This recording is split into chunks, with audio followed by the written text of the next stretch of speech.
నా పేరు బీబీ నాయక్.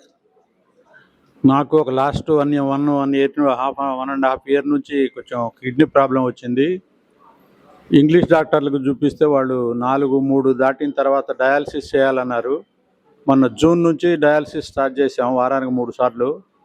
ఈ మధ్య 1 మంత్ 2 మంత్స్ క్రితం సార్ వాళ్ళది వీడియో యూట్యూబ్లో అక్కడ చూసిన తర్వాత ఇంకొక ఆల్టర్నేటివ్ ట్రీట్మెంట్ ఉంది కిడ్నీస్ కని ఇక్కడికి వచ్చి చూసాము.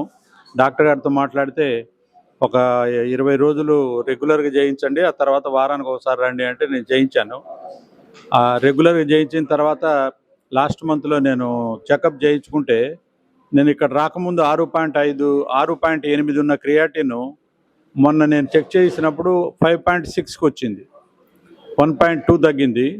తర్వాత నేను డయాలసిస్కి వెళ్ళేటప్పుడు రోజు డయాలసిస్ చేసి వచ్చిన తర్వాత నీరసంగా ఉండి పడుకునేవాడిని. లేవాలంటే మా అబ్బాయిని ఎవరన్నా పిలిచి కొంచెం రూమ్లో కూడా అటు ఇటు తిరగాలన్నా వాళ్ళ హెల్ప్ తోటి సపోర్ట్తో తిరగాల్సి వచ్చేది, ఇండిపెండెంట్గా నడవలేకపోయేవాడిని. అలాంటిది ఇక్కడికి వచ్చిన తర్వాత ఒక 4-5 రోజుల తర్వాతనే నేను నడవగలుగుతున్నాను. వాకింగ్ చేస్తున్నాను, ఇప్పుడు గ్రాస్లో కూడా వాకింగ్ చేస్తున్నాను. తర్వాత మేడం చెప్పినట్టు యోగా, మన ప్రాణాయామం చేస్తున్నాను.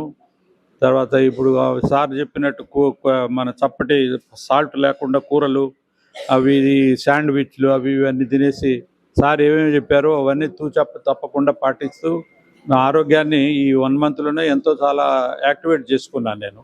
ఇది చాలా హెల్ప్ఫుల్. ఈ కిడ్నీ ప్రాబ్లం ఉన్నవాళ్ళు ఇక్కడికి వచ్చి చేయించుకోవడం మంచిది ఇంగ్లీష్ మందుల కంటే అనేది నేను అభిప్రాయపడుతున్నాను. Thank you.